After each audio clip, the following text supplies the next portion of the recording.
Two. Hi, my name is Chris Glover. I'm the Member of Provincial Parliament for Spadina Fort York, and I'm also the NDP critic for colleges and universities. I want to thank everyone for joining us for this pandemic relief for post-secondary students town hall. Before we get into the meeting, I just want to acknowledge that, at least in my territory, we are on the traditional territories of the Haudenosaunee, the Anishinaabe, the Mississaugas of the Credit, and I'd like to acknowledge the continuing presence of First Nations and Métis people on this land. So I'll give you a bit of a rundown of the format of the meeting, where it's divided into 3 half hours.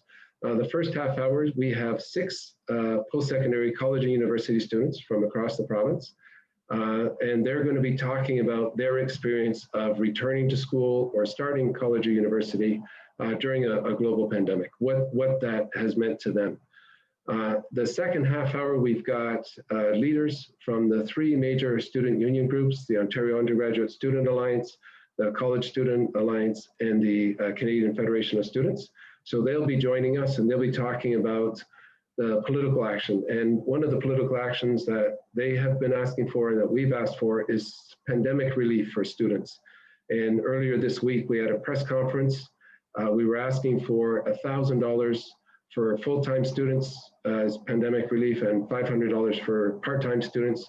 We're also asking the government to eliminate or to not count CESB and CERB in OSAP calculations, because what's happening with that is the federal government's giving students money, and then the provincial government through their OSAP is actually scooping that money away from students. We're asking them to stop doing that. And we're recognizing that these are just minor measures. We're actually looking for much greater action on behalf of the government to make post-secondary education more affordable. So we're looking for the NDP is asking for converting all loans to grants and eliminating interest on existing loans. But we'll be talking about that more in the second half hour. And then the third half hour at 8 o'clock, we're going to open it up to the floor, and you will be, we'll be taking your questions, and we'll be asking our panel members to respond to those questions. So if you have a question, you can write it in the comments if you're watching on Facebook Live. If you're watching on the website, there's a text box on the screen, and you can type in your questions there. So we'll begin now with introducing our students. I'd like to introduce Asmita Bhutani, Jasmine Dubé Joseph, Malik Abu Rabia, Farnaz Farhang, and Alicia Chenye. So thank you everybody for joining us. Oh, and one more, we've got Brandon Amiot. Wonderful. Brandon, thank you so much for joining us. Thank you all for joining us. And a special thank you to Brandon. He came in, Brandon came in at the last minute to fill in for a spot for a student who wasn't able to make. So thank you, Brandon, for being here. Let's see, so let's go through, and if you could just introduce yourself, tell us where you're studying, what you're studying, and a little bit, and then we'll get more into detail. I'll ask some other questions about what it means to be returning to school during a global pandemic. But if you could just say, where you're studying, and also where you're calling from, or where you're zooming in from. So we'll start with Asmita. Sure. Hi, everyone. I'm Asmita, a second-year full-time PhD student of adult education at OISE, Ontario Institute of Studies in Education at University of Toronto. I'm staying at the campus family housing. I'm a mom of 2 kids. I'm also part of the OISE Student Collective, a grassroots initiative we grad students / workers have come up with to engage and organize and care for each other during COVID. Yeah. Nice. Okay, well, thank you. Let's see, Jasmine? Can you hear me? Sorry, I was muted. I'm Jasmine, I'm 19. I study cognitive science at Carleton University, and I'm in my 2nd year. Okay, thank you. And next we have Malik. Hi, my name is Malik Aburabia. I'm currently entering my second year of entrepreneurship at Laurentian University, where I currently serve as the Vice President Education for the Students General Association. I'm calling right now from Sudbury, although I've been back and forth from here and Manitoulin Island a lot of this pandemic. But Wi-Fi is good here, so. Is it? Okay. I understand it's not so good if you move just a few miles outside of town. Yeah, I'm kind of on the outskirts of the island, so broadband is basically non-existent there. So. Oh, wow. Okay. Well, thank you for joining us. Let's see, Farnas. Hello, my name is Farnaz Farhang. I'm a third-year master's student in the Department of Criminology at the University of Ottawa, which is located on the unceded and unsurrendered territories of the Algonquin and Anishinaabe Nation. Currently, though, I'm actually taking a leave of absence from school, and that's because of the pandemic. But I'm also campaigning with a group around free tuition. Okay, wonderful. Thank you. And Alicia. My name is Alicia Chenye, and I'm currently in my third year part-time in early childhood education at Cambrian College, also in Sudbury. And I also do a lot of advocacy for disabilities, and especially during the pandemic, a lot of awareness with that. Wonderful. Thank you for joining us. And Brandon, I want to apologize. I used the wrong pronoun earlier, but my apologies, and please introduce yourself. Anine Miigwech for having me. My name is Brandon Rael. I use they, them pronouns. I'm here in Orillia, Ontario, on the territory of the Anishinaabe within the Williams Treaty, Chippewa Tri-Council territory. And I'm at Lakehead University studying political science and media studies. Wonderful. Okay, thank you. You know, it's interesting, when we were recruiting students, we wanted to get geographic representation. We wanted to get, representation that, of the diversity of the students and the experiences that you're going through. And one of the people who was helping to recruit, I said, well, we need somebody from the north. He says, oh, we've got somebody from Sudbury. And I said, and I lived in Geraldton for a little while, and like Sudbury's a 4-hour drive from Toronto, and it's an 8-hour drive south from Lakehead, from Thunder Bay. So this province is huge, vastly huge, and it has incredible diversity. But thank you all for being here.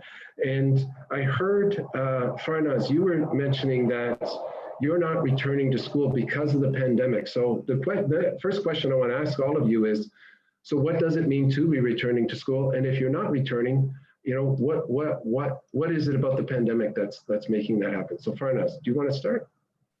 Sure. Well, for me, it was a tuition issue. I worked 3 jobs before the pandemic, and then I lost all 3. I've gotten 1 back now, but it was kind of figuring out how to get enough tuition to be able to enroll again. And specifically, I'm a graduate student. And so we enroll full time. So I'm writing a thesis, but we enroll full time and pay full time tuition despite not actually taking any classes. But also we don't have any access to, now it's changing at this phase right now, but before the spring summer semester, which I took the leave of absence in, I had no access to the facilities, the library, or really anything that could help me progress with my research. So financially, it made sense for me to take a leave, and I've taken another leave for the fall semester because I'm still catching up on finances. And Right.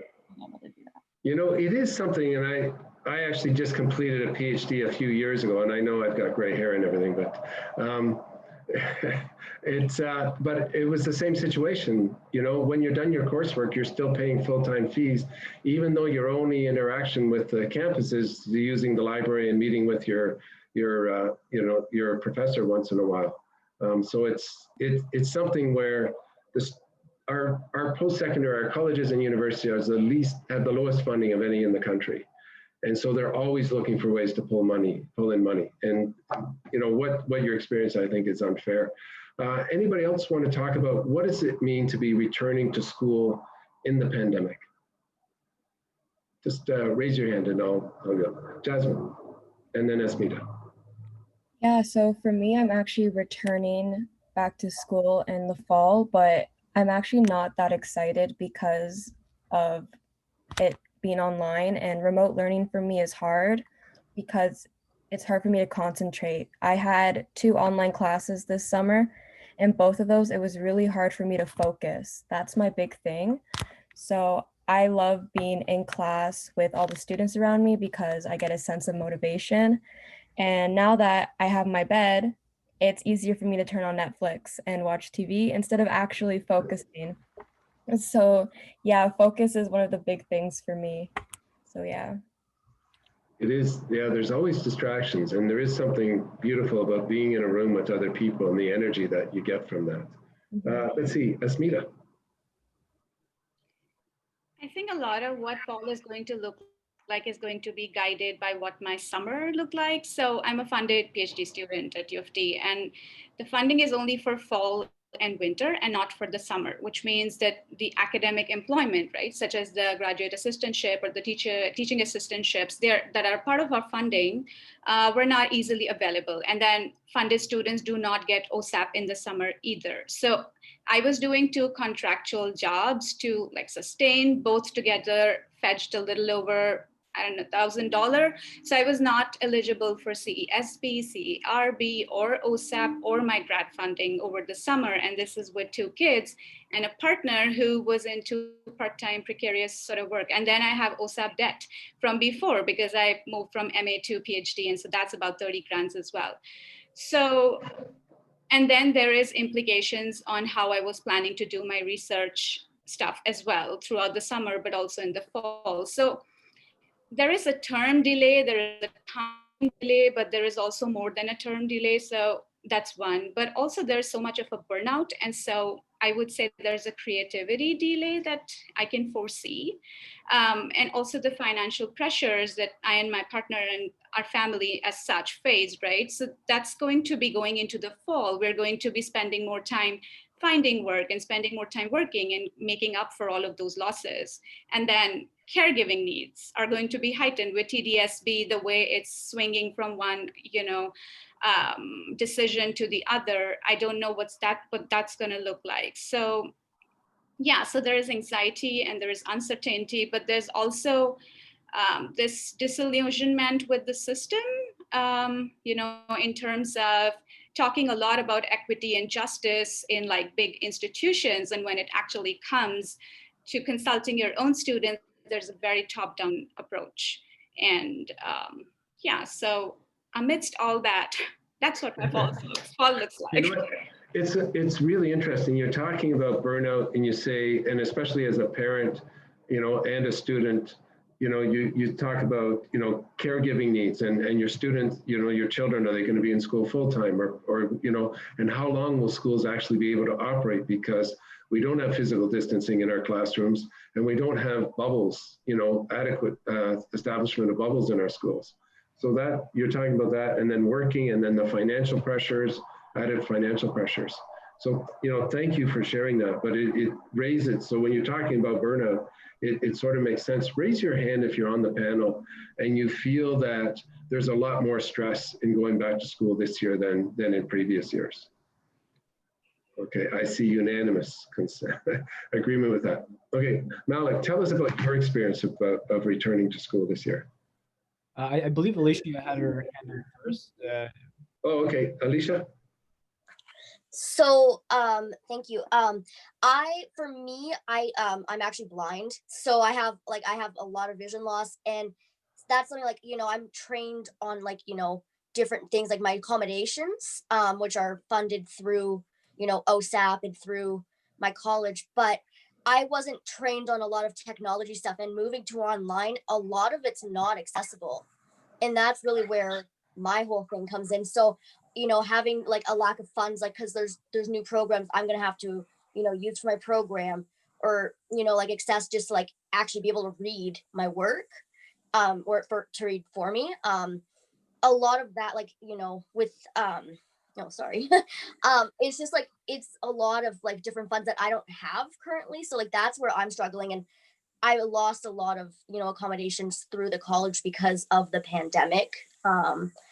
also, and be like, so I'm gonna have to really like, that's what I'm worried about. It's just like the accessibility. Like I used, accessibility wise, and like really working a lot harder to get through this semester successfully, because I rely heavily on a lot of technology, but it's like I was never trained for it. So yeah. Right. So, and you mentioned, so you said there's a problem with the accessibility of online learning, like, Yeah. and then you also mentioned funds for accessible, like, is it accessible equipment that you need? And you don't have the funds, or the government's not giving you the funds, or the school's not? So I'm in my third year, but I think with OSAP it's every 4 years that they fund it. So I have like I have a laptop that it was provided for me first year, and I have like I have like a few programs to help me, but there's more programs that would benefit me more now because of like the online, because like the online thing, like I could read my own screen most of the time. I didn't have to rely on a screen reader. But now it's all online. You're gonna like, it's more independent than what it used to be, and that's just like, I've already had that fund, so I have to like wait another year, and there's not really any extra like funding or any extra things to cover that. And I'm not working right now, so That's a big issue, because we need to have equitable access to education, and we need equitable financial access, and we need equitable accessibility, for people with disabilities. So, what, thank you for being on the panel, and thank you for sharing your story. Malik, you're up. Yeah, Alicia also brought up some great concerns about accessibility for sure. A big concern that we've had over the pandemic is actually program suspensions. So we've had 18 programs suspended from Laurentian University, including myself actually.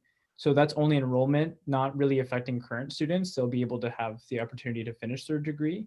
But the biggest concern is the continuous quality of education that students signed up for, which, if you get an email overnight saying that your program suspended, it's a huge stress for students, especially in these times.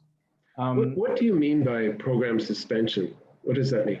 Yeah, so meaning programs will no longer accept incoming students into these programs. So typically these programs are more low enrollment. So my program, for example, probably has between like 5 and 10 students. So instead of like continuously paying for faculty and staff to support the program, they'll just slowly start cutting it. But other collective agreements that universities have allow it so that they can just let go of the faculty and staff immediately, which has been the case for a few of our programs, which directly obviously impacts students heavily, really changing the way that their degrees are held. So that's been absolutely a problem. And quality of education has been a concern throughout every program. It's very rushed, the way that programs have to be moved online so quickly within the span of 6 months, especially for programs that are harder to do online. Maybe that includes labs or otherwise. And especially in northern institutions, the lack of technical support is very difficult, and the amount of training for faculty and staff is very difficult. But as I mentioned earlier as well, a lot of our students do come from more rural and northern areas where broadband internet and just internet access in general is not really an option, making it so that a lot of students have to move back onto campus. So less than 1% of courses on our campus are back in person, but 500 students are already moving back into campus, a lot of which is because they don't have the proper access to technologies and support in their local community. And so students are moving back to Sudbury just because they need Wi-Fi. Not for the not just, but that's one of the drivers. Correct, absolutely. You get a lot of students from northern areas, so being in the hub is really good for them to advance their education, especially in an all online format. Yeah, like I've been working from home from like a rural area for the most of the summer, and that already has been proven difficult. I couldn't imagine doing a whole course load in the same environment. Okay.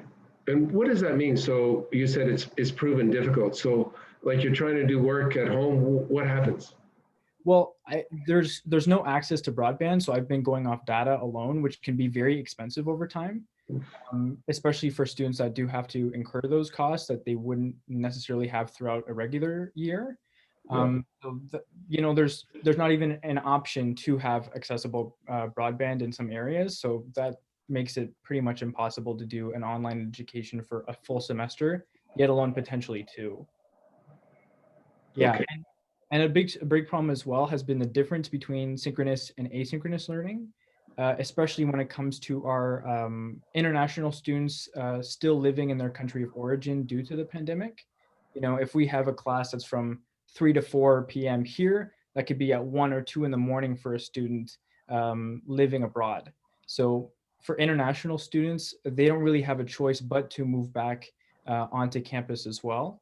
And especially without the financial assistance of CERB or CESB at all, tuition relief really helps those students as well, especially considering that living expenses is not optional for an incoming student internationally. And with their higher tuition already, that can be up to 5 times more than a domestic student. Right. Okay. Well, thank you for that. Thank you for sharing. Brandon, you didn't answer that question. You want to take a whack at it? Sure, I'll try not to overlap with what others have said, but I'll focus on two things. The first one is for myself as an Indigenous student, and for particularly, I'm lucky that I live in a somewhat urban place. I'm not sure if you can call it really urban, but compared to some of the rural and northern communities, it is. The access to on-campus cultural services is very challenging. I know for myself, we've had 1 or 2 virtual meetings, and the elder can't always get on to Zoom or Skype. And smudging over Skype is not the same as in person. And I realize, of course, we have a responsibility to each other to keep each other safe. So that does mean not meeting in person for the most part. But it's already difficult walking through these institutions, which are taught, from a very colonial way, even at the best of times. It's challenging, and we need those supports. For students who are coming from, particularly from the far north, from reserves and coming to school, that connection to people is essential, not just for your education, but for your mental health, for your social life. And I don't really know if we've really figured out what that looks like yet, because the last few weeks of the semester were, and even now, we're not really learning. We're learning under a pandemic. I think we have to acknowledge that. It's not going to be perfect, unfortunately. And the other thing we can't ignore is that this pandemic isn't, it's only exacerbating existing issues within the post-secondary system. We just came out of the student choice initiative, which nearly destroyed student unions and student supports on campus. It significantly eroded the funding for students from all backgrounds. Actually, Brandon, can you back up for a second and just explain what the Student Choice Initiative is? Sure. So last year, basically students could opt out of certain fees on campus. That largely meant the defunding of many on-campus services that were student run. Things like student newspapers, student radio, gender equity services, Indigenous centers, all those sort of things, all the different events and campaigns that student unions run were significantly impacted by the so-called Student Choice Initiative. Now that was struck down, but it had a huge impact on students just coming into this pandemic. So we're kind of being kicked while we're down already in that sense. And then when you look at just the inequitable funding for post-secondary, as you mentioned, we have some of the lowest per student funding in the country. We're not living up to the moment. And as much as the federal government supported some students through the CESB, it didn't support international students, and that support has come to an end. I know for myself, I really don't know how I'm going to continue through this year. I registered because I feel like I don't have another choice. I know that I need and want to finish my post-secondary education, but it seems like every year there's something new that a government's coming up with to prevent students from succeeding. Wow, that's really a statement of condemnation. And it's really unfortunate because, we should be, as a society, we should be making it, education totally accessible. And part of the reason I'm here today is I started teaching at York University in 2007. And as a person of my generation, I just felt so guilty because when I started university in 1980, and you can do the calculation of how old I am, But when I started university, the tuition fees were $1,000 a year. And that was all programs, $500 for colleges, $1,000 for university, medical school, dental school, whatever, engineering, everything was about $1,000. And in today's dollars, that would be about just over 3,000. You know, and now tuition fees are all over the map. The highest that I know of is the MBA at U of T, which is $52,000 a year. And, you know, I, as a person in my generation, I just feel guilty that we're not providing young people with the same opportunities that were available to our generation. And I think that's, you know, a shame on our generation. And I think, you know, students really need to push back on government because you are paying way too much. You're taking on way too much student debt. And now we're in the middle of a global pandemic and it's making it even worse. And you're talking about, you know, the things that you're losing in this pandemic, the student life, the mental health impacts, you know, even things like making our online programming accessible for students with special needs is not being looked at. So does anybody want to talk a little bit more about those things, about mental health, about the loss of campus life on the campuses, and about accessibility? Jasmine. Yeah, so not being on campus and having to be at home all the time really impacted my mental health a lot. At the beginning, I went through like this sort of deep depression just because I'm a very social person. Like I am extroverted. I like to be around people. That's how I get motivated. And by me being at home alone, it was a rough start to quarantine. Now I'm slowly getting better and getting used to my routine and whatnot, but it still makes me sad that I won't get those experiences that I am paying for. Because I did notice my tuition went up and I won't be able to see my friends, see my professors or anything. So it does really impact my mental health a lot. Okay, how much did your tuition go up? So last year my tuition was about 3,300, and this year went up to 3,700. Okay, so about a I am not $400 sure increase. why. Yeah, I don't know why. Okay, thank you. Asmita, I saw your hand.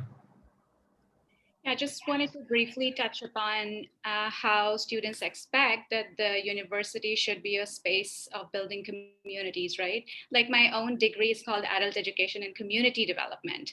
But you know, what is it that we do on campuses to actually develop those communities? So this time has been anyway, grad school is isolating and any grad school student can testify for that.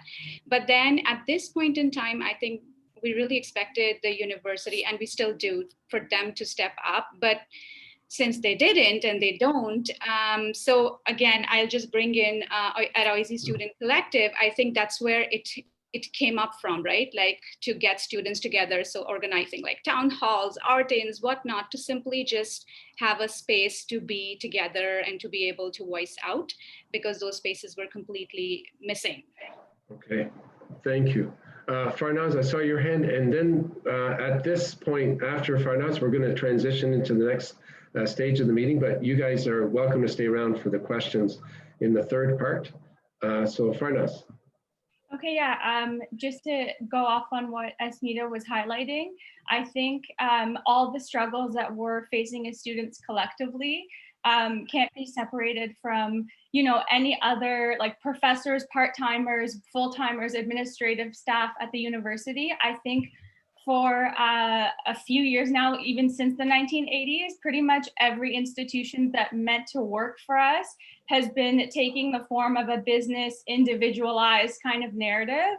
And so we are all kind of pitted against each other, even though we are all part of the same community that's meant to benefit from these institutions. And, you know, it's not really a lack of funding, it's a mismanagement of funding from all levels of governance that either aren't communicating with each other or are communicating with the wrong priorities in mind. So just speaking right now on what's happening, there is not a lot of relief on any level of education, but the provincial government did allocate $500 million into building new provincial jails in Ontario. So it's kind of about what are we prioritizing? And it seems like in the midst of all these movements of justice and anti-racism, global movements of pushing for change, they're not making any real steps to change. And instead they've like continue to find the same old violent kind of institutions. And they actually prevent and make education, which is the one thing we're going to need into building those communities that we envision that include everybody. It makes it inaccessible for all of us, really. Right. You know, you're right. And this is something I think where we really do need a strong student movement to push back on the government, to push back and actually get the funding that you need, that the institutions need, that you need, so that you have full access to post-secondary education, so that special needs are not a barrier, so that finance you don't have to come from a wealthy family in order to pursue your post-secondary goals. And so it's something that we definitely need to work hard on. And I'm just going to transition now to the second part of our meeting. So I want to thank all of you for being here. Thank you, Malik, Farnaz, Alicia, Brandon, Asmita, and Jasmine. Thank you for being here, sharing your experiences. You are welcome to stick around if you can. At 8 o'clock, we're going to open the floor to questions from the audience. And if you have a response to one of those questions, or for the audience members, if you have a question for one of these panelists, you can submit it now. If you're on Facebook, you can write in the comments line, watching on Facebook Live. If you are on the website, there's a text box on the website where you can submit the question. And so we're gonna change over now. So the panelists who are on right now, their videos are gonna be turned off, and we're gonna bring up the next panelist. And while that's happening, we also have a polling question for all of those of you who are watching. My name is Chris Glover. I'm the member of Provincial Parliament for Spadina, Fort York, and I'm also the NDP critic for colleges and universities. And this is our pandemic relief for post-secondary students town hall. We have a polling question. So if you're on the website, you'll see a box for the polling question.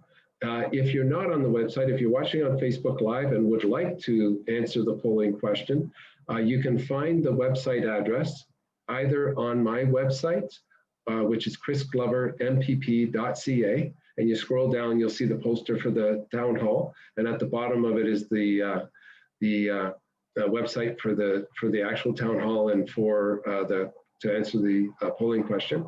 Or you can log on to the Facebook page, Chris Glover MPP on Facebook, and you'll see the polling question. And our polling question is, has the pandemic put additional financial strain on your returning to school?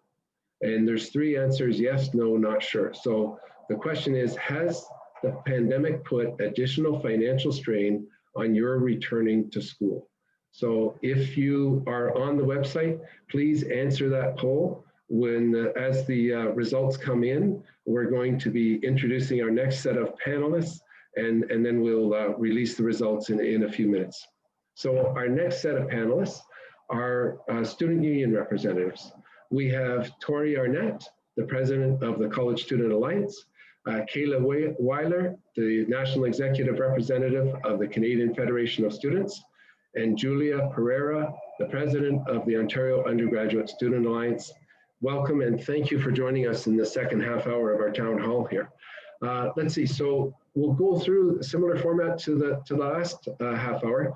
If you could start with just introducing yourself, tell us a little bit about what your role is in your organization and what your organization's goals are at this time. So Tori, would you start us, please? Thank you, Chris. So my name is Tori Arnett, and I am the president of the College Student Alliance, and I am the voice of over 35,000 students across the province. And as a returning student and president of my homeschool student union, I'm also one of the students affected by the government's decisions to cut funding to OSAP eligible students. So here at the CSA, we work with government officials to help them understand the struggles that we as students actually go through to help them make informed decisions and choices. The College Student Alliance is the only organization across Ontario that lobbies for college students at the provincial level of government.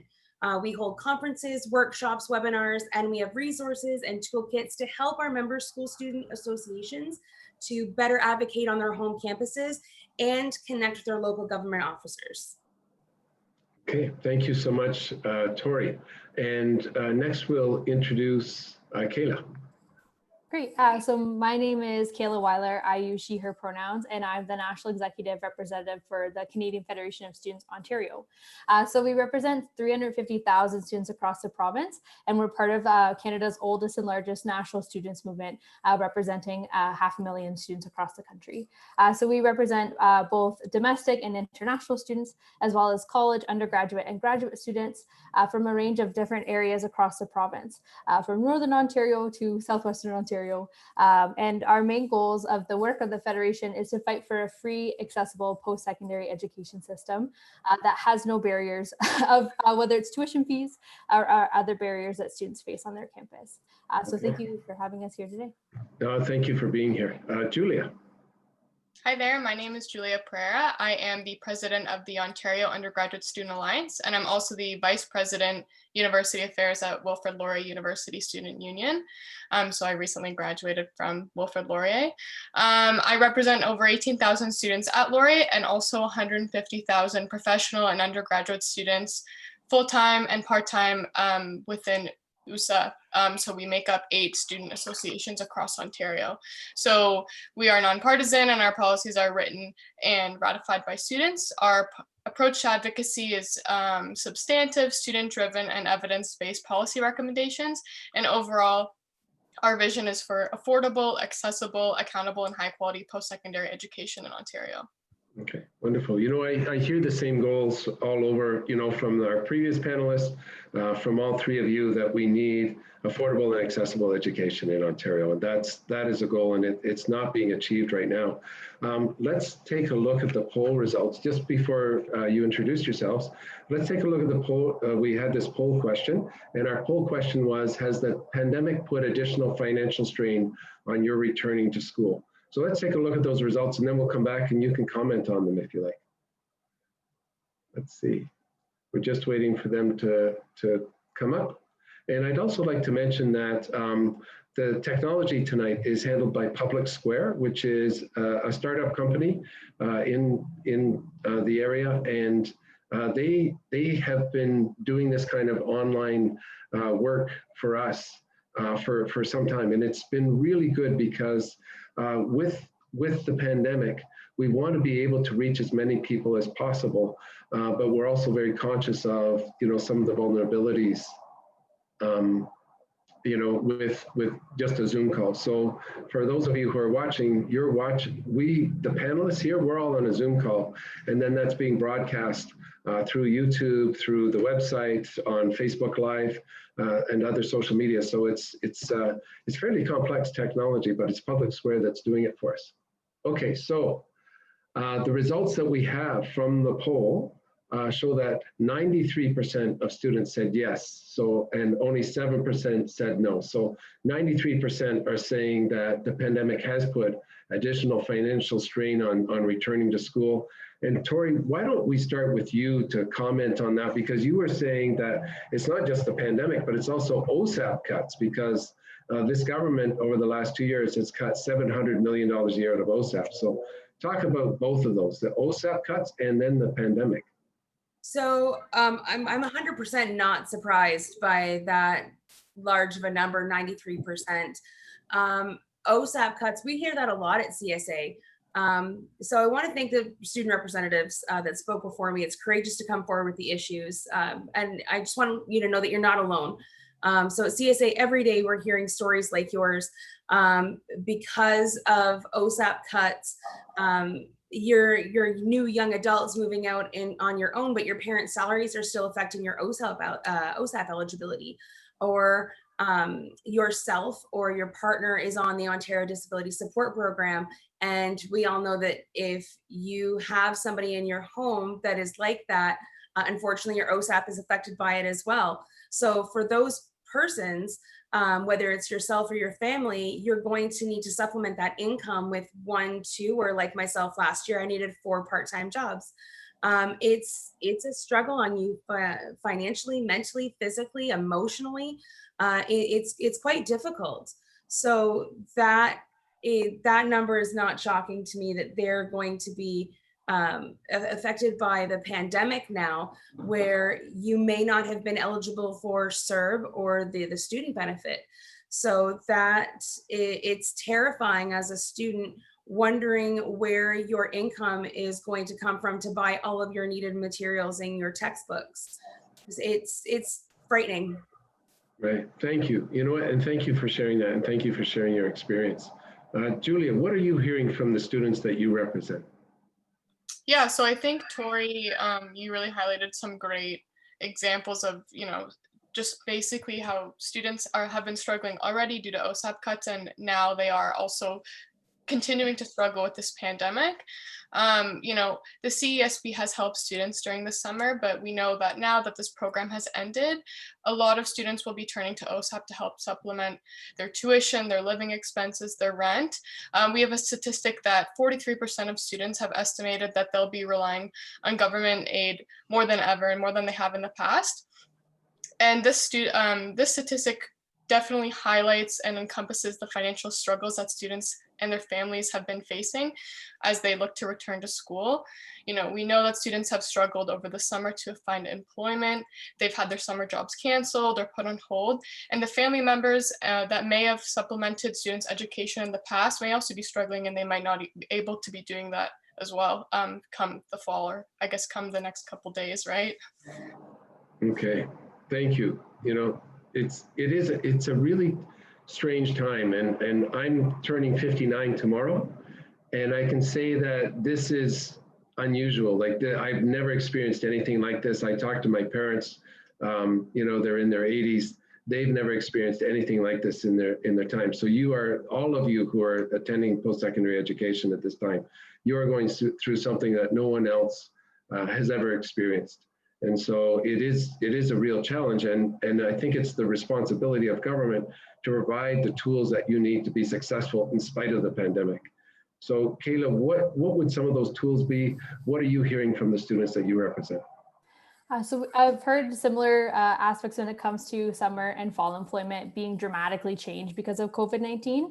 And what we've actually heard in particular from graduate students is that not only did they have to pay for their summer and their spring tuition, but now they have to come up this fall semester and pay for that tuition as well. But graduate students also have this interesting situation where they're not only students, but also sometimes workers on campus, being teaching assistants or being sessional lecturers. And because of the shift to online, a lot of times graduate students have had to take on that extra work. So there are some graduate students who are, leading seminars because lecture halls from the winter semester of, many students, like 300 plus students, had to be transferred to online. So graduate students are not only just doing their academic work, but they're also having to teach these classes, and they're having to do that with less pay, but more work. We've also seen that international students' tuition have been dramatically increased during this time. And so we've seen that it's been an average of 10 to 15% increase during a pandemic. Their tuition has increased, but this is not new because we are seeing that international students' tuition is 3 to 4 times that of domestic tuition. And this is due to an underfunding of the post-secondary education system. It's a decades-long issue, but this has only been exacerbated by the crisis. And just one last thing I wanted to add is that the Federation did a survey with CAUT, and one of the statistics that we heard from students is that 85% of students who are reconsidering the fall said that reducing or eliminating tuition fees would be central and vital to their return. So we know that one of the major barriers to education is tuition fees. And because of this year of OSAP cuts and the chronic underfunding of education, now more than ever, tuition fees are just inaccessible for all students. And so in the last 45 minutes that we've been on this town hall, we've heard from the initial panel of students, we've heard from all of you that our post-secondary system, our colleges and universities have been grossly underfunded for decades in this province, that our tuition fees are way too high. They're the second highest in the country. and that our student debt levels are way too high. And so, and it's a real barrier to students accessing post-secondary education or even achieving their goals. Tori, you were mentioning working 4 part-time jobs while studying last year, and I don't know how you can achieve your best marks when you're working 4 part-time jobs. So I want to talk about, my next question is around how do we make this government listen? How do you make government listen? You're all representatives of student umbrella organizations, student union umbrella organizations. So how do we create the pressure on this government and on all governments to restore funding to our post-secondary system, to make it accessible so that your financial condition, your personal situation or your special needs aren't the barrier to post-secondary? So, Tori, do you want to start? I think this platform right now is exactly where we need to start. I think that a healthy communication of where things are and making it clear of what students are going through. We're talking to people who are making the decisions that haven't been in our shoes in quite a long time. They may not know exactly how we struggle. So I think that opening the lines of communications and in a platform like this is the best way to start that process. Okay, thank you. Kayla or Julia? Kayla? Yeah, so it's I would say it's a three-pronged approach. We definitely need to continue to not only educate students on the ground, but also members of parliament and our elected officials about what the issues are. We also need to agitate people, and what that looks like is having petitions so that we can, express our voices to decision makers at the Ontario legislature of what students are needing. And I think a really good example of that is the petitions that students collected this past year because of the OSAP cuts. We've collected over 20,000 petition signatures that were read into Queen's Park. And that's a great way to agitate people in about doing action on the issues that we're seeing. And we definitely need to organize. We've seen that students can win really great wins when we are organized and when we're united together. There was a tuition freeze in 2005 in the province of Ontario, and that was because of student effort and student lobbying and putting pressure on the government to actually enact change for students. And what this change can look like for not only students in the province of Ontario, but across the country is having a national strategy for post-secondary education. And what that can look like is joint funding from both the Ontario government and the federal government to fund a post-secondary education system that is free of tuition. Something I just wanted to, we keep talking about how Ontario has the lowest per student funding.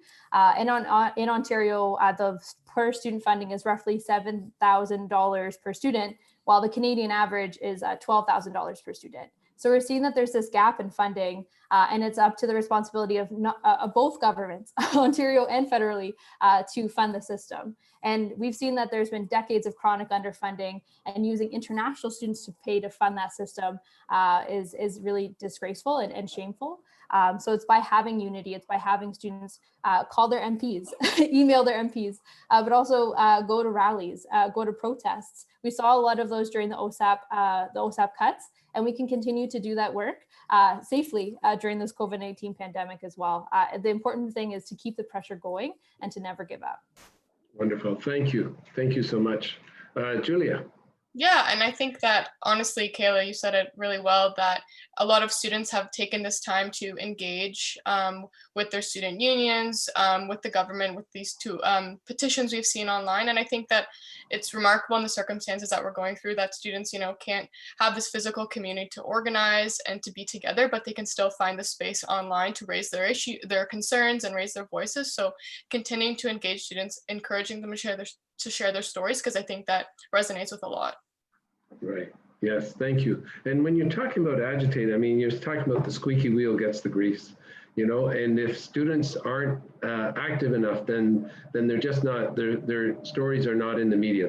And so people don't know. And so there isn't the pressure on the politicians to actually make the kind of funding, restore the kind of funding that's necessary to make our schools accessible.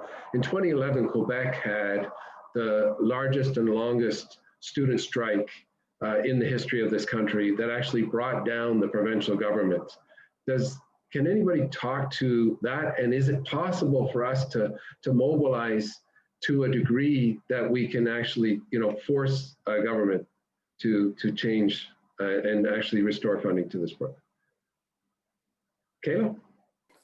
I'm glad that you brought that up. I was actually in grade 12 when the Quebec student strike of 2012 had been occurring. And I was really inspired by the idea that students were able to mobilize and unite. I think that's the biggest thing, is that they were able to unite. There was a lot of work that went into the Quebec student strike. Students had long hours of general assemblies and long debate. But I think the important thing was they never gave up. The pressure was always on. And when you see videos from what happened in Quebec in 2012 and previously to 2012, I think that's another thing that's important to talk about, is that it wasn't just a 1 year thing. It took 5 years to plan. There were students who were on the ground, constantly flyering, outreaching, signing petitions, getting students to come to educationals and town halls. But then after that agitation phase, they were able to organize. And I think it's really important for students to also know that we can organize like that in Ontario as well. We have students' unions, we have we have campaigns budgets in order to do this work. But also, you don't need to be part of a students' union to do this work as well. It's important just to continue to do the work and outreach to people and have those educational materials ready to talk to people about what can be done. And I think the other really cool thing about the Quebec student strike was that it was a culture. So it wasn't just students, but it was also with workers. And that's something that we sometimes forget to talk about on campus, is that we are really strong when we have coalitions, when we work with workers on campus, and that looks like faculty, sessional lecturers, part-time TAs, but as well as food service workers and trades workers on campus as well, because we know that the whole system is underfunded, and that definitely affects every single worker on our campus, whether they are teaching in the classroom or if they are working to keep our campuses safe. Thank you. Thank you for that. And that was a good overview. And you were talking about the student strike in Quebec, where all the different organizations united, the workers on the campus, the public got behind them as well. At first, the public was a bit dodgy about whether they were going to support the student strike, but then the government actually banned rallies. And people said, well, hold on, that's our right to association. That's our constitutional right that you're now trouncing. And then the rallies got all the bigger.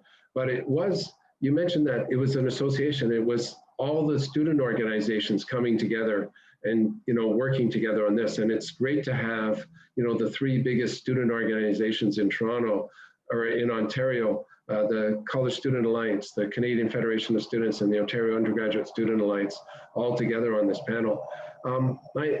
Related to that question, what is it that got you involved? Just personally, like, we're coming to the end of this segment, but so, everybody who gets politically involved has a straw that breaks the camel's back, that tells them, I can't take this anymore. I've got to do something about it. What was it that got you involved? Julia, we haven't heard from you for a minute. Do you want to start with that? Sure. So I got involved because as a student myself, my first and my second years, I didn't find myself that involved with our campus community. I didn't really know what was going on, and I wanted to be part of that a bit more. So that's how I got involved within my own organization, and that kind of grew into learning about USA and understanding, as a student, what I pay into and how I'm represented. And, this year when I ran for my position, I had very many ideas about how I wanted this year to go. And I had a much different vision about what my advocacy priorities would be and what my goals would be. And this pandemic has really shaped how I think and how I, as an advocate and a representative of students, view the importance of representation, view the importance of having students share their voices, because this is a really difficult time for many students. And I have taken great pride in listening to those students, understanding their concerns, and just doing my best to be able to voice those on a greater platform. I understand that I have a voice and a responsibility to represent all of the students that I oversee or that I represent, and I want to do, the best way to do it in the best way possible, especially in these unprecedented times. So, you know, a few months ago, I had no idea what asynchronous versus synchronous learning was. And now I know that it's really the difference between a student receiving their education in a format that's accessible and equitable to them. So I think that this pandemic has really shaped how I am as an advocate and how I want to represent students in the future as well. Wonderful, thank you. Tori, do you want to go next on this one? Absolutely. So I actually started on my student union board. I'm a people person, so I like to connect with people. I like networking. That's the reason I started out. And because our president got injured, I went to a CSA conference and I fell in love with advocacy. That was our advocacy summit in November, and I spoke with Chris, I spoke with Peggy Sattler about the Student Choice Initiative on a Tuesday. It went through the board on a Wednesday and it was overturned on the Thursday. So I actually got to see firsthand how our voices as a collective unit can actually make change. And that was so empowering to me that I now have a need for it. So I'm just starting my first year of a 4-year program. So I hope the CSA enjoys my presence because I hope to be here for a while. Wonderful, thank you. Kayla, what got you started? Sure. So when I was first applying for school, I was really worried and concerned about paying for tuition. My dad has Parkinson's, so he had to retire really early and isn't unable to work. And so that dramatically affected my OSAP application and the finances there and trying to figure out which school I wanted to go to. So I went to the University of Guelph where I studied history. And I first got involved with the campaign called Pay More, Get Less. So it was a campaign about how students were increasingly paying higher tuition fees, yet at the same time, the institution was cutting programs. So the University of Guelph actually cut the Women's Studies program as a major, along with so many other language courses and other really important agricultural courses as well. So I really got involved and showed that students, we can make a difference when it comes to fighting back against these changes to our education, as well as tuition. And in particular, how I got involved with the Canadian Federation of Students was I actually attended the November 2nd, 2016 National Day of Action in Toronto. And it actually had been my 3rd time in Toronto at the time. So I came to downtown Toronto and marched with students from Ryerson to Queen's Park. And in one of my favorite rallies I think I'd ever been to. And it was a really great and amazing day to see that so many students also cared about the high cost of tuition as same as myself. And we were able to gain a win on that day as well too. Peggy Sattler presented our petitions to Queen's Park, and shortly after that date, there was an announcement from the government at the time for a new OSAP change, where they had taken our suggestion of combining pre-existing grants into one grant. And that's when we saw major changes to OSAP, where more people were eligible. And then later that year, I was actually able to access more OSAP and finish my degree with less debt. We do know now that has since changed. There was a $670 million cut to the OSAP program by the current government under Doug Ford. And so that also fires me up in the fact that we had fought so hard to win for OSAP and more funding. And how quickly it can be taken away. And I think that's really important to know, is that we need to continue to put pressure on the government. And the $670 million cut, Doug Ford should not be able to get away with that. And we'd like to see that cut actually reversed. And so that's why I'm really excited that we have been able to be part of this town hall, but also continue the conversations about how we can reverse that major cut to OSAP. So that's a bit of why I got involved in the first place. That's really good, and thank you for sharing that. And I hope your stories inspire some of the people in the audience to also get involved, because the more voices, there's 2 sources of power in a democracy: money and votes. And so we've got to organize votes if we're going to actually make a change to government policy. The government in power has to feel threatened that if they don't make this change, that they will not win the next election. So it's very important that we mobilize people. And we're going to be transitioning into the next segment.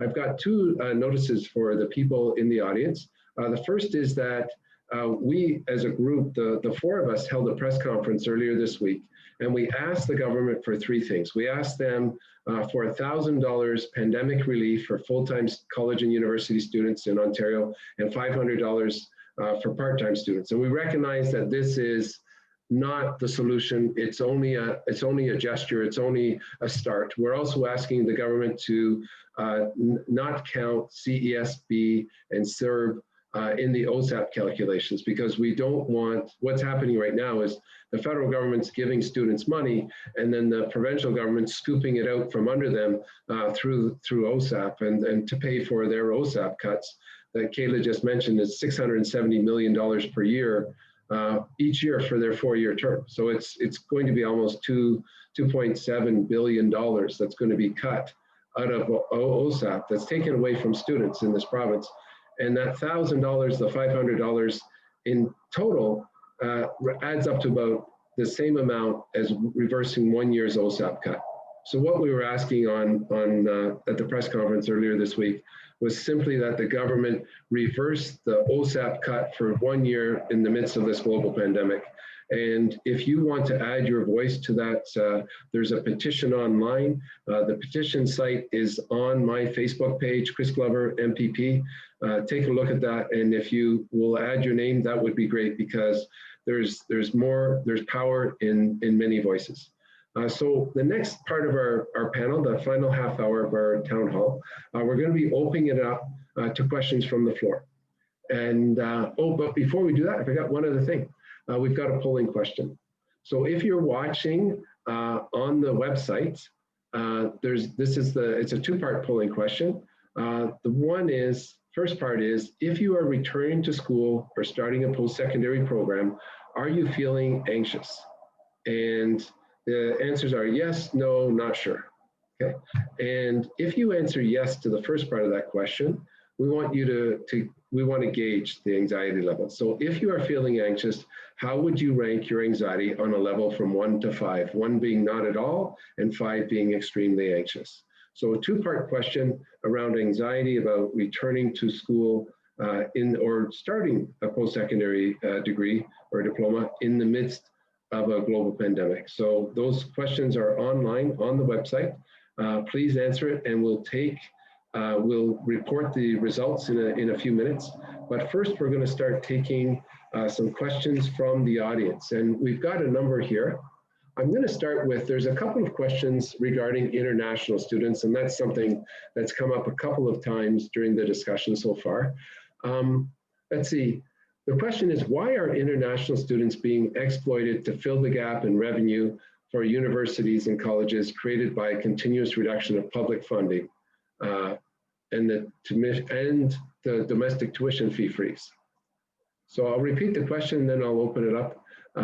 Why are international students being exploited to fill the gap in revenue for universities created by the continuous reduction in public funding and the domestic tuition fee freeze? Anybody want to start? Kayla. Sure. Yeah, so there's several reasons of why international students' tuition is so high, and the major one is the underfunding of education in the province. And so what has happened is that the Ontario government has now deregulated international students' tuition fees, meaning that each institution can determine the increases of tuition at their own discretion.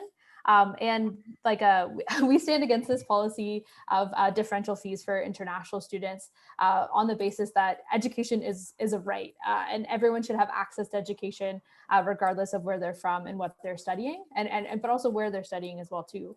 I think it's also really important to talk about when we're talking about international student tuition fees is that there are a lot of myths about international students. But the important thing to note is that international students are valuable members of our campus communities. They're students just like everyone else, and how that they sit in the same classrooms, they have the same assignments, and they have the same instructors, yet they're paying 3 to 4 times more.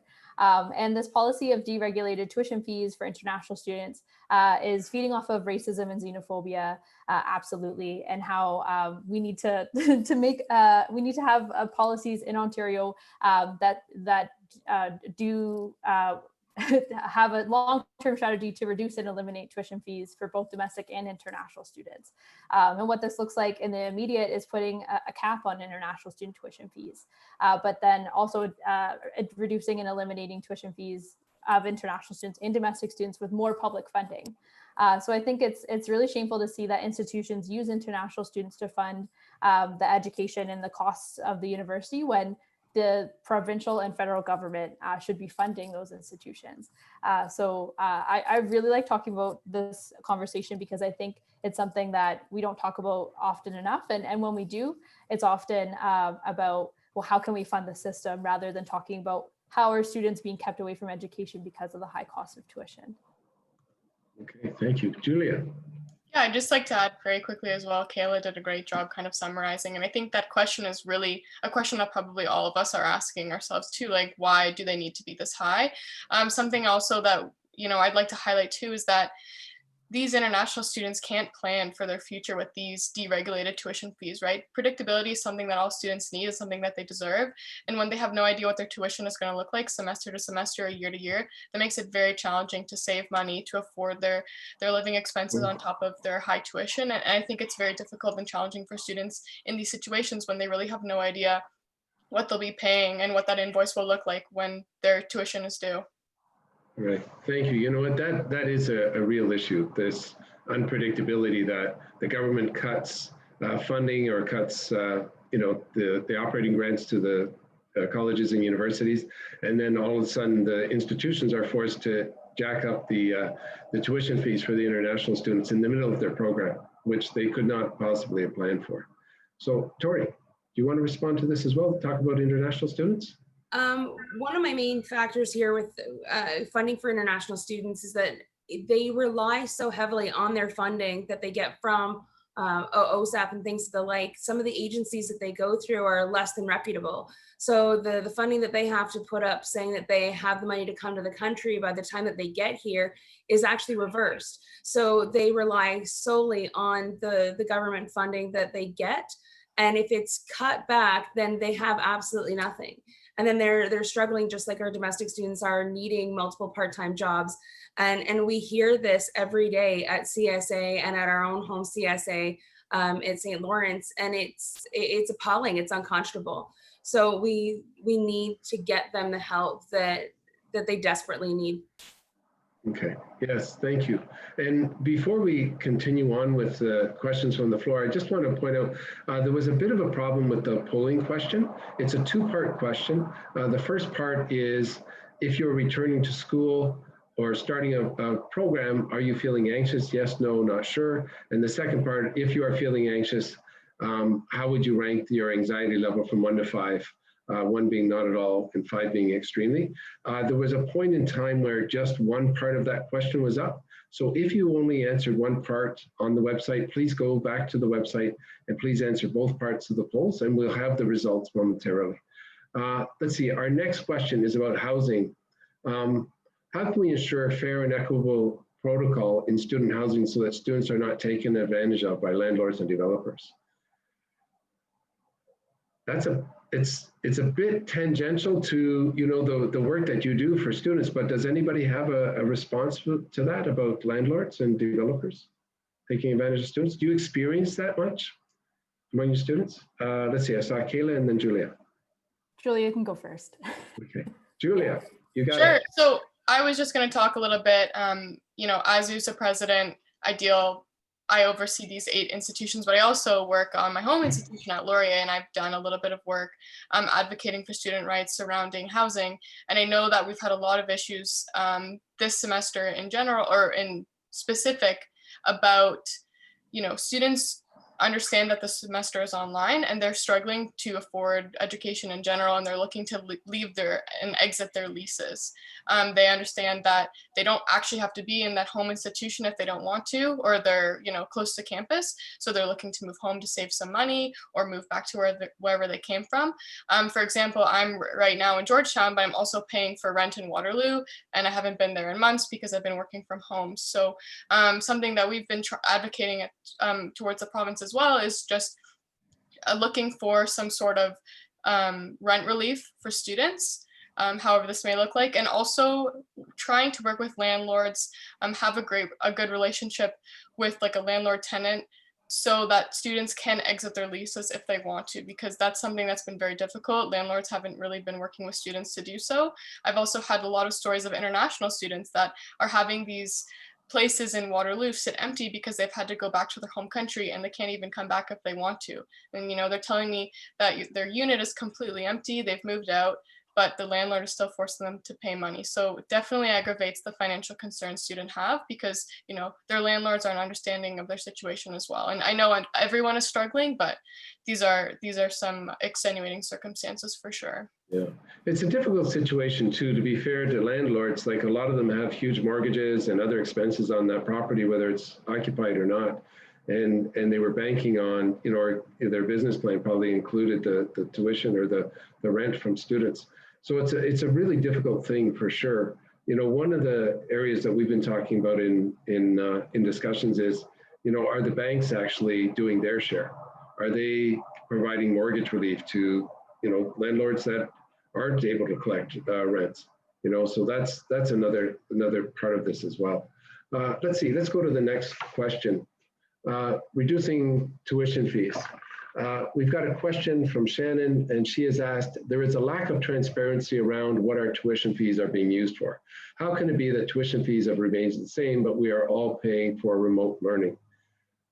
Let's see. So anybody want to talk about the transparency around tuition fees? Kela. Great. Yeah, I think this is a really interesting conversation, especially to have during this pandemic, is what do our tuition fees go towards? And not to sound like a broken record, but it definitely goes back to the lack of government funding. And what we're seeing right now from institutions the administrations are scrambling right now to offer some of the classes in person, but also some online, to offer this somewhat hybrid model of education to somewhat justify the high cost of tuition fees. But the thing I want to talk about as well too is that online classes, actually to conduct online classes well that are accessible, but that are accessible to all people, whether it's like the different learning aids that are needed, or for the fact that internet is available for online learning. It actually costs a lot of money to do it well. And it costs extra money to perform online classes, to pay faculty to come up with the courses that are designed for online learning. So we should actually see an injection of public government funding into our education to pay for this new reality of online learning, rather than putting it on the backs of students to pay their tuition, but especially international students. I think one of the most shocking stories that I've heard so far this year is that during the pandemic, there was an increase for international students at the University of Guelph in a graduate program of 37%.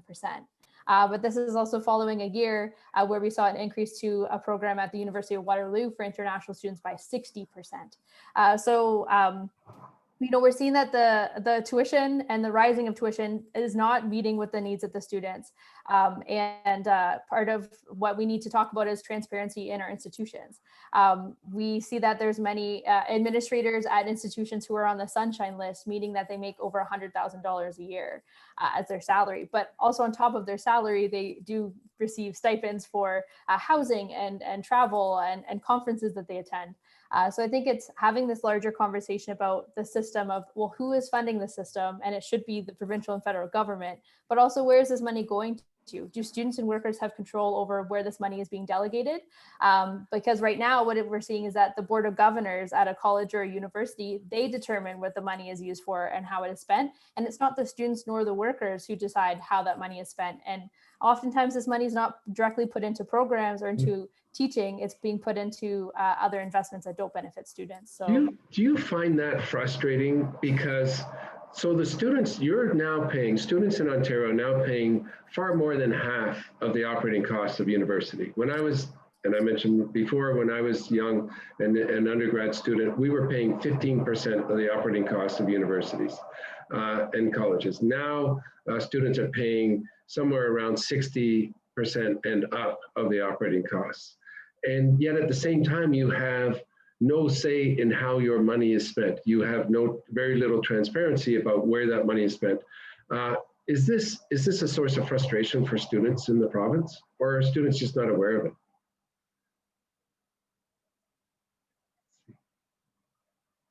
Kayla again. Okay, my apologies. I'm very chatty. I would say it's kind of twofold. It's either students don't know how decisions are made at institutions because it's not clear, and I think it's done on purpose. Like the Board of Governors don't want students to know that that's how decisions are made. But then the second part of it is when students do know that it's the Board of Governors who are making these decisions on their behalf, I think students are frustrated. The fact that students oftentimes will have two representatives on the Board of Governors of 50 people. So it's like there's no way that their vote could ever influence the decisions at the university or college. Also, the members of Board of Governors are oftentimes from private business. So for example, from private banks who benefit from students who take out private bank loans to pay for their education, or other major corporations in different fields. So it's these people who are from, not from the university community who are making decisions for the community. So it's frustrating for sure. Yeah, Asmita, did you want to respond to this as well? Yeah, I just wanted to testify that yes, as students, we are very frustrated with the fact that there's no transparency in funding. And despite us knowing that the university has the money, it is investing in fossil fuels, it is investing in prison systems within Ontario, Canada, as well as the US. Despite knowing all of that, we know that the student funding is defunded, right? So it is definitely very frustrating. That's all I wanted to say. That's great. Thank you. Thank you for coming back and adding that in. We've got a question from Olivia. She's an art student. She says it is deeply concerning to be charged full tuition, especially when such a large portion of our curriculum is based on in-person studio learning, or at the very least working in a studio environment and having access to various machines and equipment. What can be done to reduce the tuition for arts and other programs where hands-on learning is a big part of the program? Anybody? So how do we, and it's not just arts, obviously. Somebody was saying it's going to be really hard to teach welding online, and so many other programs that are like that. Brandon, would you like to respond to that question? Sure. So I should say, although I'm not in a program that has lab work or coursework that's particularly hands-on, I do think that it comes down to, again, it's a systemic issue. And I know a few people have touched on it already. The government has to have the courage to fund these things. Some of the issues are going to be that in schools with a very large technical program, thinking about my former school, Georgian College, you can't cram 40 post-secondary students into a classroom to do welding. It's just not safe right now. But the reality is that institution able to or going to put the money into hiring another educator so that they can split the class into two. The reality is many schools are operating at deficits, even though they really shouldn't be or can't be. And as much as I'm sure, I would say that, to Kayla's point, that there is truth in the fact that some boards of governors aren't necessarily representative of the needs of students and that the best of post-secondary education. But it comes down to the provincial government has the power and the responsibility to make education accessible to everyone, and it's not doing that. And nor is the federal government. I mean, we've seen since the 1990s, the federal government has reduced its role in post-secondary, at least in a funding sense. And we have no national standards. So if you go from one province to the other, it really varies. I could go to Newfoundland right now and pay way less than I'm paying in tuition, but I'd be far away from home and I wouldn't be in my own community. We should have a right to learn in our home communities, and particularly when you speak about Indigenous students or students in rural communities, people shouldn't have to leave. There should be a school within a reasonable distance so that they can stay at home, because ultimately, what is education about? It's about community. It's not just about fulfilling some commodified idea of what education is. So again, I really go back to, it's a systemic issue. And the less we talk about that systemic issue, the easier it is to ignore it and the easier it is to not fund it properly. That was a really important statement that you just made. And I just want to highlight it. Education is about community. It's not about, a commodified, it's not about checking off a bunch of boxes. It's actually about building a learning community. So thank you for that. Farnaz, you want to respond? Yeah, just in terms of the practices of universities, I can speak to the University of Ottawa. And in 2018, two professors looked at over 8 years of the publicly available financial data of the university.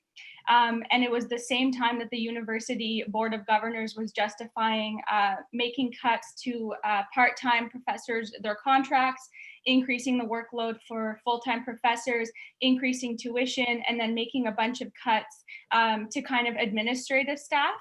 And they held a bunch of town hall meetings, and they justified this by saying they misframed the budget to say that we were under budget or over budget, sorry. But once they actually looked at these numbers, they realized that over the past 8 years, they were actually running large surpluses. And instead of funding things that would benefit all of the people who make the university run and are needed, so either professors, administrative staff, or students, they were using the money to pay off their own debt, invest in capital assets, or invest in buildings. So, I mean, multiple people have already documented this, but like these institutions are taking more forms of universities. And if you look at like where they've invested or what panels they're on, a lot of the times it's investment and finance choices. It's not really about how do we make this a good democratic public sphere to actually have social change where I think a university is supposed to be. But that's just a comment on university. And I'd like to say that I've been touring, as the critic, I've been touring colleges and universities across the province. The financial pictures at the different institutions is all over the map. Some are really, really tight, and and others have huge private fundraising initiatives and are able to raise money. But some of them, the OSAP cut, the $300 million operating grant cut last year, that has really hurt them. So, and the unfunded tuition cut, like it was great the government cut tuition, but they didn't actually provide the funding to the institutions. So a lot of institutions just suffered a 10% decrease, without being able to plan for it, or having very little runway in order to plan for it. So it was a horrible thing as well. We do have a few more questions. Malik, give us a quick response to that last one, and then we'll move to the next question. Yeah, so Chris, you brought up some great points about the levels of tuition before and sort of now. We definitely see that now universities in Ontario are continuously becoming more privatized, meaning that the government, it becomes a lot harder to step in, especially to give funding. But also, if we just look at, go back to the levels of unemployment in Canada, it was 30% in May for youth in Canada. So unemployment jumped 3 times from February. And especially with the lack of experiential learning, especially in Northern Ontario's, but also in the province in general, it becomes a lot harder for students in those really hands-on programs like architecture, STEM, engineering. It becomes a lot harder to learn in an online setting because of those lack of community relationships and also incentivization to local businesses to increase students in the workplace during an undergrad and postgrad as well. Thank you. And you know what? I'm going to take another question from the audience, but before we do, we have the poll results on the anxiety question.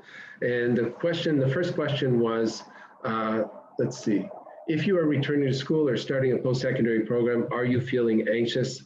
88% said yes, 13% said no. And then the second part of the question was, if you are feeling anxious, how would you rank your anxiety level from 1 to 5? 1 being not at all and 5 being extremely anxious. So 1 under the rating of 1, 8%, 2 said, or 8% said 2, 17% rated their anxiety level at 3 out of 5, and 42% rated their anxiety level at 4 out of 5, and 25% at 5 out of 5. And when you're getting an anxiety rating of 5 out of 5 or even 4 out of 5, that's extreme. That is really concerning. And there's been a number of studies of mental health in post-secondary institutions, in the States, in England, in Canada, Australia, and they all show that anxiety, depression, and the stress levels that students are experiencing, the tuition fees and student debt do have a detrimental effect on the mental health of our students. So it's really important, just as a health issue, to fight for more affordable education. And Tori, I see you nodding there. Do you want to talk a little bit about the pressure? So much so.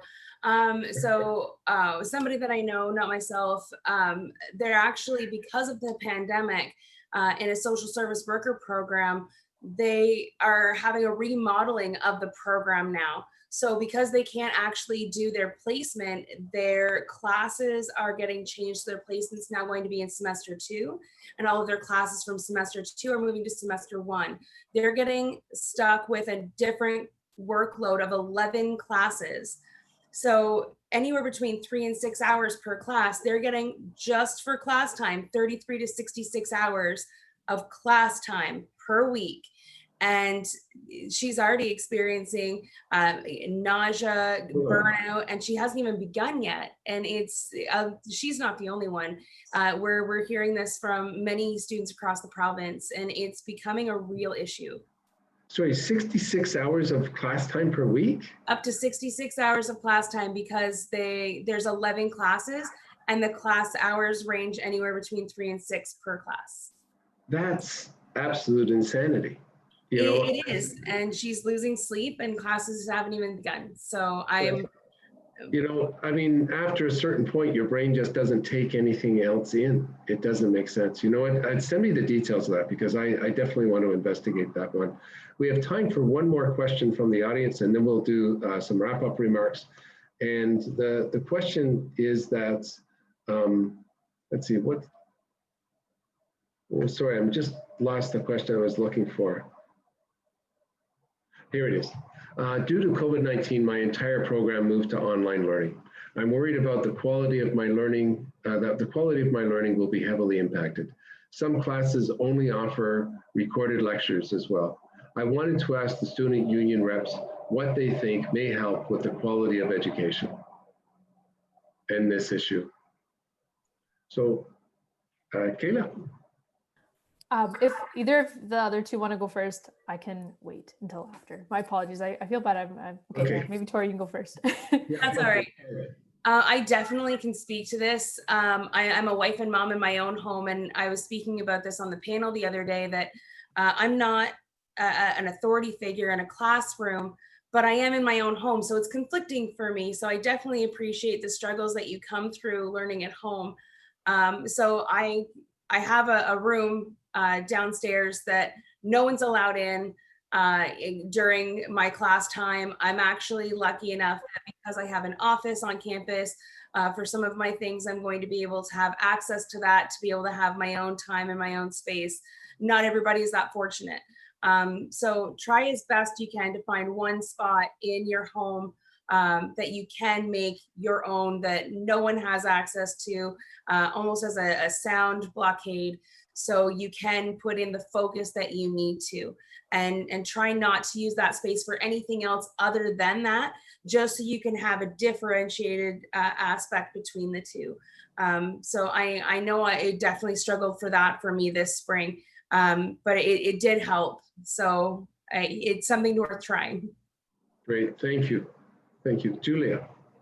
I will also say as well, for students particularly who have a full course load online, it's definitely challenging. I know that students have been dealing with low morale. It's hard to manage their time. I think another student mentioned earlier in this panel that with their bed so close, it's much easier to just lay down and watch Netflix. So definitely using those institutional supports. We understand a lot of students don't really know how to work online, and hopefully they can utilize those institutional supports and make the best use out of their academic support or their learning center, whatever they have, to be able to learn and understand what works for them best in an online environment. Okay, thank you. And Kayla. Great. Again, I think I want to start by talking about funding. Again, like I had said previously, and is that like a good quality online learning needs to be properly funded.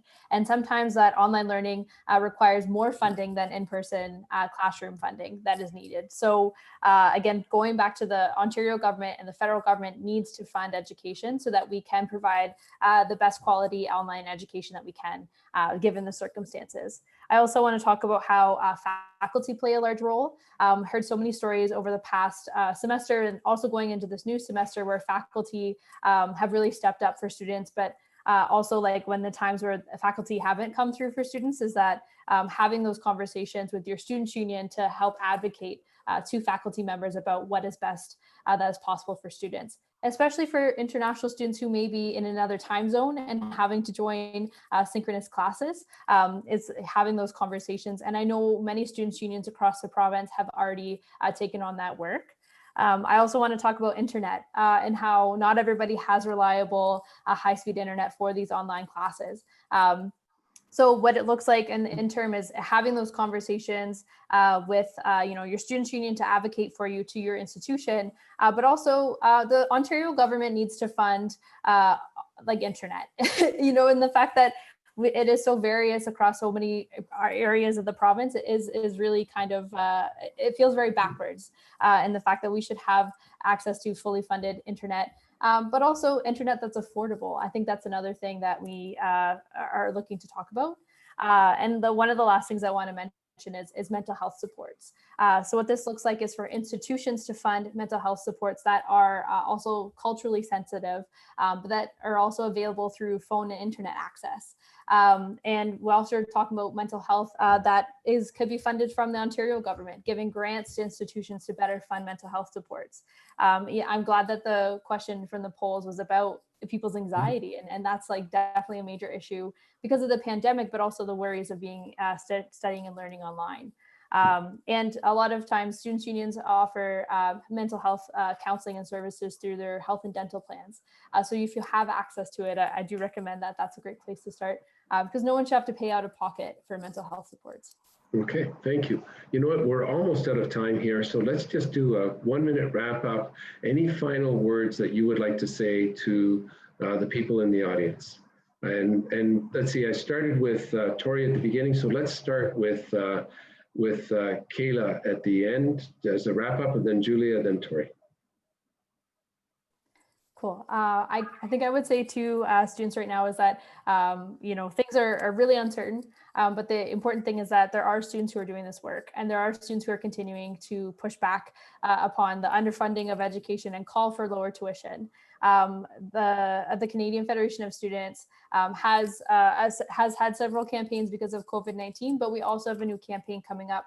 It's called Education for All, where we're calling for better access to education for all students, whether it looks like more democratic education, better access to education that is affordable but also accessible, and calling for a reduction and elimination of tuition fees, but also grants, not loans, to students through the OSAP program. So I think that's kind of what I wanted to say is that, there are students who are looking to do this work. And I think it's like, we've got to hear from so many different students and different students unions about the work that we're doing. And we would love to continue to work with the students across the province. Thank you, Kayla. Let's see, Julia. Yeah, I think very quickly, I'd like to say thank you to you, MPP Chris Glover, for hosting this town hall, and to all the students who are participating and watching at home. I think it's very important, especially as the semester nears, that students continue to share their voices, share their concerns, because it's not too late to do so. A lot of student unions, your student leaders, and ourselves included, the leaders of these organizations are here to listen to those concerns and make sure that those are well represented. But we need to know those concerns. So continue to share those, express those with your student union or your student leaders to ensure that those messages are carried on towards government and to other decision makers. At USA, we've always been a tireless advocate for enhancements to OSAP and student financial aid, but we're very happy to be here to support the $1,000 tuition rebate and just to support students generally as they go back to school, and those concerns that arise throughout the semester as well, particularly around online learning and the quality of education too. Thank you. And Tori. I also want to second what Kayla and Julia said, that your voice matters as students. So get out there, talk to your student leaders, but become a student leader. A year ago, I didn't even know CSA existed. I didn't know Chris. I wasn't anywhere close to the position I'm in right now.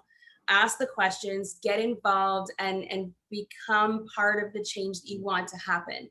Talking about it is great, but actions speak louder than words. So ask the right questions, get in with the right people, and start making those actions yourself.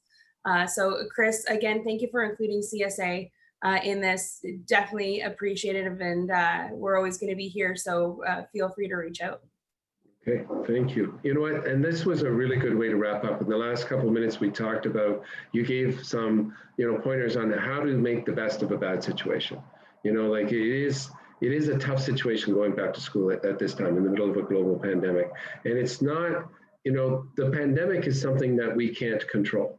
And so, as individuals, students need to make the best of that they can. I've heard that the faculty, you've talked about the faculty doing, creating the best program that they can for the students. That's what's within our control. The other thing that's within our control is how the government provides supports to the colleges and universities for students. And that's something we need to push. And so, Tori, thank you, for saying that, you need to get involved. And your own story, that a year ago, you didn't even know that the College Student Alliance existed. Now you're the president, and now you're advocating on behalf of 35,000 students in the province. So, thank you to the panelists who are on the screen right now. Thank you for your work, for your advocacy on behalf of students. To the students who were on before, thank you so much for participating and sharing your insights and your stories. And to behind the scenes, there's a number of people working from Public Square. There's Richa and Yash. Thank you for managing the technology of this meeting. And from my own office, there's Nancy, Benna, and Alden. Thank you for keeping me posted and making this all come together. And to the audience, thank you for participating. I hope this inspires you, to get involved in the decisions that affect your lives at the post-secondary level. So have a wonderful evening, everybody, and thank you again.